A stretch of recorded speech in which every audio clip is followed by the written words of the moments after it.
This video is just one part of a full series released right here week after week. Subscribe below and hit that bell to make sure you don't miss an episode. Enjoy. Once Sammy finally got the right diagnosis, she was faced with finding the right treatment. Here's how she did it, and here's how her life began to change. When those doctors tell you, oh yeah, this is BPD, this isn't bipolar, what do you feel? I was happy, like super ecstatic, and upset at the same time, because I was like, what the heck, I've been dealing with this for years, and finally now I had to research it, I had to figure it out, and the doctor was like, you scream BPD to me, and I was like, why didn't anyone else see this, or say this, or even say this could be, so yeah, I was really, really happy, but at the same time I was confused and just like why, What did they say or did you tell them, why didn't they catch this? Yeah. And what did they say? They just said that a lot of times people with BPD get misdiagnosed with bipolar, and that was pretty much just their answer, unfortunately. It was nothing, they were like, we don't know exactly where you were at that time, there could have been more characteristics towards bipolar, because apparently you can have bipolar and BPD, so they thought maybe they didn't know that you also had BPD, so I don't know, they didn't know. Let's go into as many details as you can remember about going in there with this information you found, that you think maybe I have borderline personality disorder. You explain your history to the doctors. What was their diagnostic process like? Well, it was really great, because my first appointment that I had, I saw a nurse first. We went over my history. She asked me all these questions. I took a test. I did all of these things. What's a test? Like just tests about my mood and how my day-to-day life is, I guess. And I filled out this huge questionnaire pretty much. She interviewed me for like 2 hours. Yeah, it was really nice before I even saw the doctor. So I saw her for 2 hours. We took an hour break. I left, went and ate, came back, and then I saw the doctor for another 2 hours. And is the doctor the psychiatrist? Yes, the psychiatrist, okay, so the psychiatrist, okay. Which I thought was really interesting, because I've only ever have seen psychiatrists for an hour, and then they would try and diagnose me or just say, no, you have bipolar, whatever. So, I told them all my history. I was like, they say I have bipolar. I don't think that's what it is. I think it's borderline personality disorder. And after reviewing everything with me, she was like, you scream borderline personality disorder at me. And I was just like, I knew it. I knew it. And then you really did scream at her. I did, yeah. I was like, I knew it. Finally. Okay, so that's very interesting, because a lot of the doctors that I interview really talk about going really in depth in the process for diagnosing somebody. They also mention ruling out other physical explanations of behavior. Did you get any blood work done or anything like that? I don't think I did. Okay. Which it's probably a good idea that I do that, actually. So this was all initially just talking to you, getting information from you. Yes, exactly. My big 2 takeaways just listening to you on that is, 1, you are always your best advocate. No one will advocate for you more than yourself. Yes. So advocate for yourself. And 2, because they're relying on the information that you're saying, you have to be honest. 100%. People go into therapy and then they try to impress the therapist with how great they are. You're so right. That's so true. I get people that will message me daily and be like, I don't know how to talk to the therapist. I don't know what to say. And I'm like, you have to be 100% honest with them, because they're not going to know how to help you if you're hiding things from them. That's right. And this is a non-biased, atmosphere. It's supposed to be. So you need to be, as trusting as you can as you get to know them. You don't have to be at your initial visit, but eventually you need to get to the point where you're comfortable enough to share everything with them. Otherwise you're not going to get the proper treatment. And I've been in therapy since I was 9 years old. And so I've had a lot of therapy sessions. And sometimes because I've moved a lot, if I go see a new therapist, I'll say, I'm not really comfortable going there yet with you, instead of lying. Right. Yeah. Instead of going, no, I'll just go, I'm not really comfortable yet. Yeah. But if you're okay, can we talk about that at a different time? Yeah. No, that's awesome. And that's what I tell people is like, if you don't want to talk about something, you don't have to, but you can be honest and say, you know, I have issues with this and I eventually want to get there, but I'm just not ready yet. Yes. So you finally get diagnosed with borderline personality disorder. What is your next step? So the next step, what we did is they set me up with a therapist, and that was their first idea, was to set me up with a therapist and see how I do, I guess, and have some sessions with her before I get on to medication, which again, that was completely different from what I had initially, which was crazy to me. And I was like, wait, you know, I don't need medication. Like, are you sure? You know, because I was so, I don't know, like wrapped up in needing medication. So I was like, okay, like we'll try it. And then eventually they were like, okay, you should probably get on some medication, an antipsychotic. So I've been on that for a while and it's been helping. And yeah, a mood stabilizer as well. And that's pretty much it. And along with the therapy, and they're working in conjunction with each other. So. How do you feel, this is a hard question to answer, how do you feel the therapy and the medication help you? If you had to give them in a percentage of their value to you, how would you divide them up? I would say, this is a hard question, let's see. I think therapy is so important. I think almost everyone should go to therapy regardless. Right. Exactly. Yeah. Agreed. So yeah. I would say, I don't know. Maybe 50-50, because I think they're both equally important. Yeah. At the first episode, you mentioned that you have borderline personality disorder with schizophrenic tendencies. When did the schizophrenic tendencies get diagnosed? Just the beginning of this year, actually. Yeah. The beginning of this year was 72 hours ago. Or I mean, of last year, I guess. I forget that we it's 2019. We are really just fresh out of the doctor's office. Yeah, no. Okay. The beginning of last year, so 2018. Okay, 2018. Yeah. Okay, so we're going to get to that. I want people to know that. Yeah. You start to go to therapy. You get on the medication. How does your life change? I thought was going to be for the better at first. So this was, we're getting into 2017 at this point. So at first I was like super excited because I was like, I finally have a diagnosis, yes, you know. And then it kind of started to hit me that this is a very kind of serious diagnosis. And now that I know about it, I was like really researching and, you know, really getting into the internet with this. And then I was reading what other people thought about people with BPD, which is... Gotta be careful with that. Yeah, exactly. Gotta be careful with that. So it's so stigmatized, and I don't know, it kind of threw me for a loop, I guess you could say. And I got really, really, really depressed, and to the point where I was in bed for 8 months and I couldn't work. I've had a really bad unstable time with working. So every year or so I would leave my job and find a new job. And I would have really bad relationships with the doctors I was working with. So I was a registered dental assistant for 7 years. And every year I was in a new office because I was so unstable with it, I guess. And my relationships with doctors and my coworkers was terrible. So I was always trying to find a better place when really I was the problem as well, and I didn't realize that. So 2017 happened, I quit my job, and I was just in bed, and I don't know exactly why, but I was just down, I guess. And I think a lot of it had to do with me realizing what the diagnosis is and just trying to like cope with that, I guess. But it was very interesting. 8 months, I was down. You say you don't really know the reason why, but you think it's because you were coping with your new diagnosis.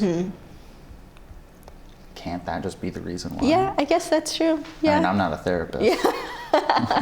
That's true. You go, yeah, you're definitely not. I'd be the therapist who's like, yeah, you probably have bipolar disorder. I don't know. But an 8-month bedridden depression that's serious. Oh yes, Serious. It was very serious. I was seeing the psychiatrist once a week and the therapist once a week. I was self-harming every single day.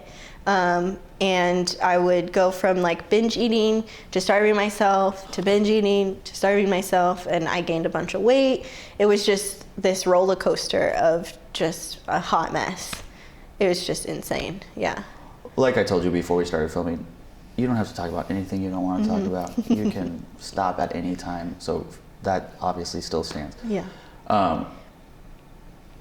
With the self-harm, is that separate from the binging and starving? No, I think it went along with it, honestly. I think any way I could harm myself and like internally like hurt myself, I guess, I was trying to do, whether that be like forcing myself to eat as much as I could, and then I would feel guilty about it later, and then the next day I'd be like, I'm not eating anything, and I would starve myself for almost 2 days, and then it was just a cycle of like starving myself and then getting so hungry to the point where I'm like, I'm gonna eat everything in my cupboards, you know, and then along with the self-harming, I think it just all was one big bush. What are the other self-harming things? So I would cut myself.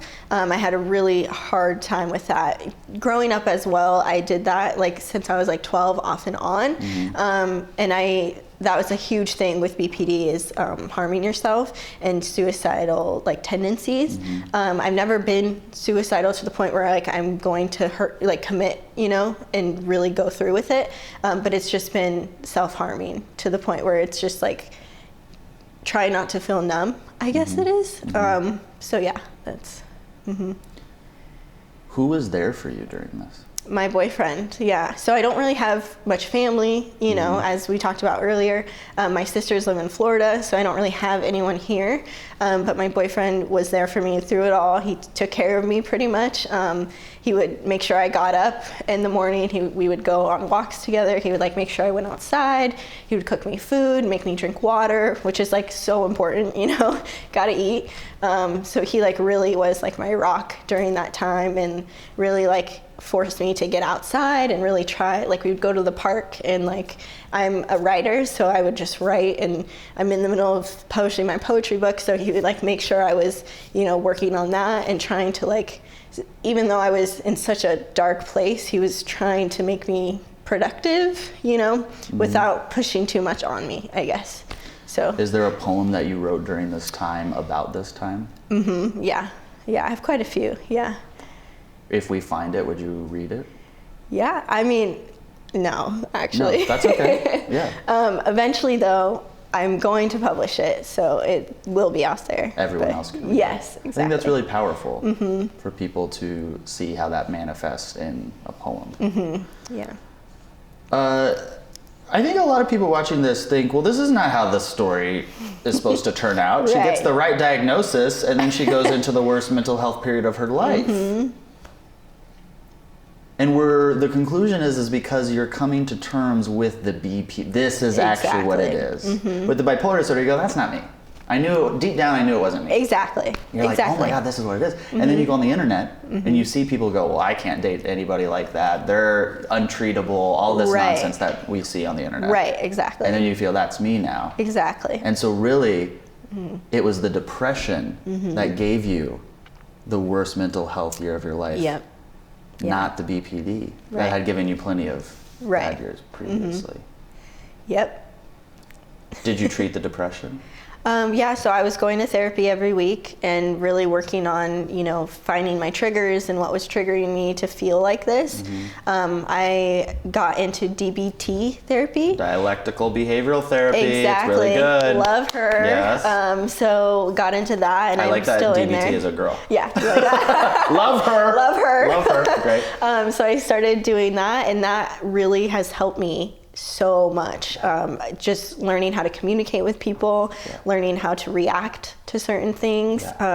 It's just so powerful. It's crazy. And I've tried so many different types of therapy. This is the one that I really feel like has helped me so much. So. Did you try just cognitive behavioral therapy? Yes. Okay. Yeah. So they were thinking about, there's another one, I forget what it's called. It's EMDR. The rapid eye movement? Yes, we were going to do that one. We tried a couple times, but I dissociated so much during it that we couldn't, you know, do it. It was just impossible for me. So let's get I feel like we just had a private conversation because we just used 100 acronyms. Yeah. Dialectical behavioral therapy is something that MedCircle will be covering in future episodes and series.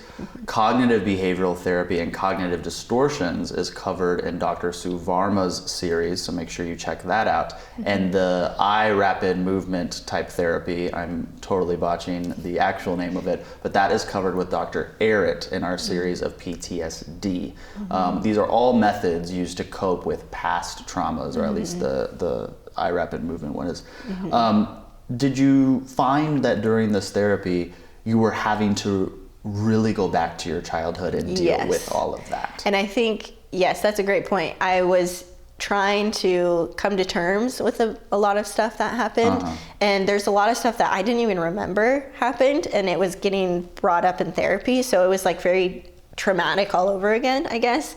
So I think I totally didn't even think about that. But yeah, that has a lot to do with, I think, why I was so down that year too, is just trying to get through that and trying to, even just accept it, because I had suppressed it for so long that there's still stuff to this day that I don't even remember, but it's just getting rehashed out, I guess. And you're really digging down to the depth of who you are and pulling up that thing that you have tried so hard to forget. Exactly. To deal with it. That is so difficult. Even if you can recognize logically that on the other side of that is peace, going through that nightmare. It seems like it's better to just not do it. And that's where I was at. I was like, I don't want to do this. But my therapist was like, we got to get you to where you need to be. We got to do it, Are you happy that your therapist pushed you like that? Yes. Yeah. At the time, I was not happy. You know what I thought? That some of the people who get the most out of treatment at least one point are not happy with their therapist. Oh yeah. No, we had a problem. It's kind of like a personal trainer. It's like, if you make me want to do one more push-up, I am never coming back here. That's so true. But it's that one extra push-up that gets you the results that you want. Yep. Exactly. Yeah. Yep. What would you tell people who are having their 2017? As long as you work for what you want, you get your treatment, you can get out of that. Because I didn't think I would be able to pull myself out of that.